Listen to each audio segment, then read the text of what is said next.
그놈의 쓰레기 같은 인성 때문에 당하는 사람이 있었다는. 근데 사과는 못해요. 올해 스포테이너 접니다. 별로 대단한 상은 아니라서. Kali ini Minute akan membahas drama Korea terbaru yang berjudul Frankly Speaking. Tanpa berlama lagi, episode 2. Mari kita review. Song Ki-baek bingung dengan sifatnya yang tiba-tiba berubah. Ia pun mendinginkan kepalanya dengan berendam sambil tetap melatih pelafalannya. Namun begitu, kejadian perubahan dirinya tetaplah terbayang begitu saja. Dan berita tentang Song Ki-baek, sang pembawa berita yang menyerang seorang selebritas terkenal pun langsung dimuat di artikel.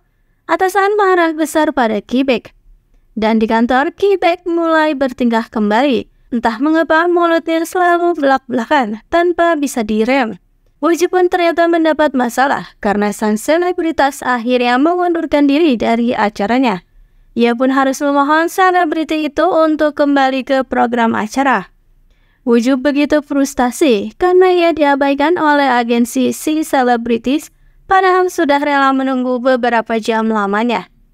Ia lalu mencoba mengajak Ki-baek untuk meminta maaf, namun Ki-baek lagi-lagi mulutnya belak-belakan, yang intinya adalah ia menolak gagasan Woo-ju itu.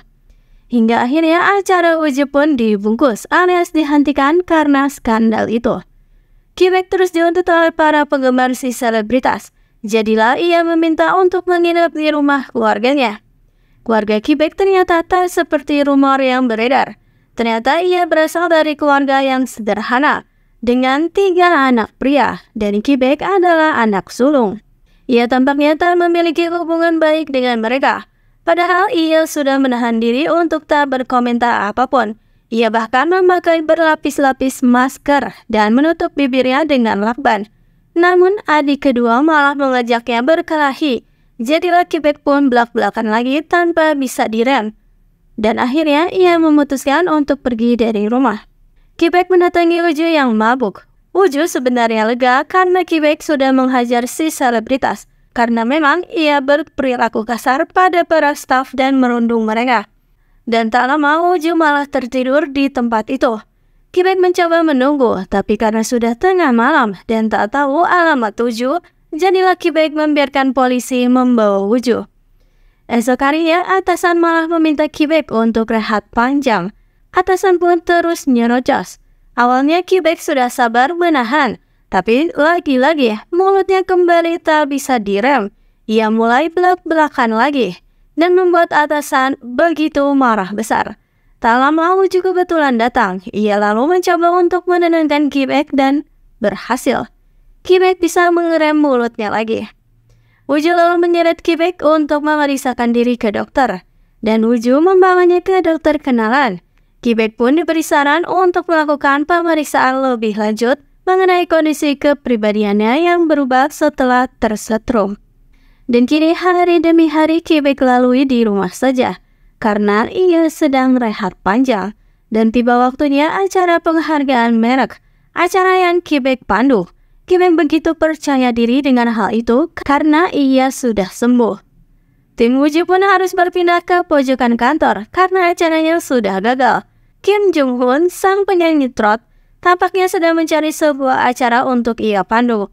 Mendengar hal itu, Woo-ju berpura-pura tak dengar dan tak ingin membahas si artis itu.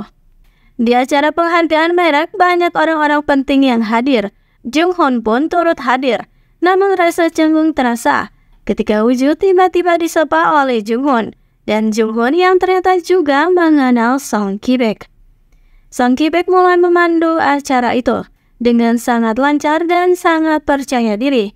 Namun ketika di tengah acara, Ki-baek merapikan riasannya dan tak sengaja ia pun bersin.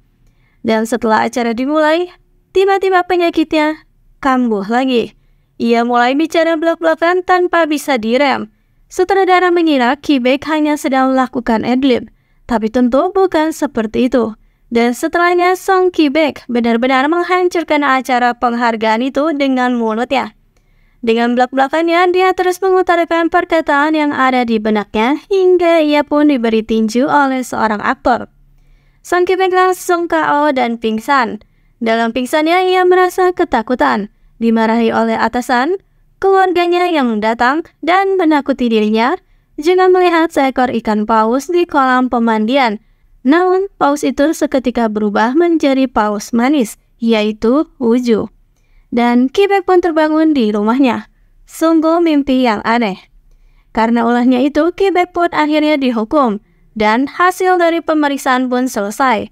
Kondisi Quebec bisa disebut sebagai disinhibisi, yang menyebabkan kesulitan mengendalikan emosi dan perubahan kepribadian. Setelah kesusahan begitu, Quebec mendapati kenyataan, yaitu untuk bersiap keluar dari apartemen karena pemilik yang sebenarnya akan pulang. Kim Jong-un tiba-tiba datang lagi menemui Wooju, dan Wooju tampak tak suka. Ternyata mereka punya sejarah. Keduanya adalah mantan sepasang kekasih, ketika Jung-hun belum menjadi terkenal seperti sekarang. Entah bagaimana ceritanya, yang jelas Wooju kini tampak mengacuhkan Jung-hun. Teman Quebec mengajaknya untuk melepas penat, dengan mengajak pergi memancing di laut. Wooju yang kebetulan ada di tempat itu guna survei lokasi syuting, tak sengaja melihat Quebec yang sedang berada di sebuah tebing. Wooju mengira Quebec akan melakukan sesuatu hal yang buruk pada dirinya sendiri. Wooju pun berusaha menyelamatkannya, namun keduanya malah berakhir dengan terjatuh bersama. Dan episode 2 pun berakhir.